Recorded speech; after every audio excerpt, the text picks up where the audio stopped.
சமுத்திரமாக ரைட்டுக்குது. ஆற்றுல பாருங்க எவ்வளோ வெள்ளம். நம்ம எவ்வளோ மீங்கிறோம் பாருங்க. நம்ம காலை மீங்கிட்டோம். உஷாராக போனால் தான் வீழ்ந்துடுவோம் நம்ம.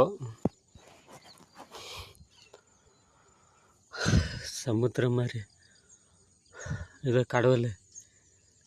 போன வருஷம் இவ்வளோ தண்ணி வரல, இந்த வருஷம் பாருங்கள் எவ்வளோ தண்ணி.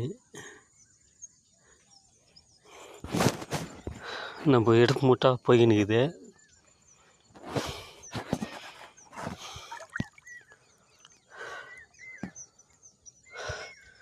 இங்கே இன்னும் பள்ளமாக இருக்குது.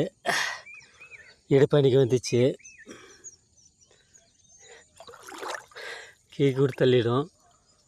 உஷாராக போனோம். கொஞ்சம் மோடாக இருக்குது. ஒரு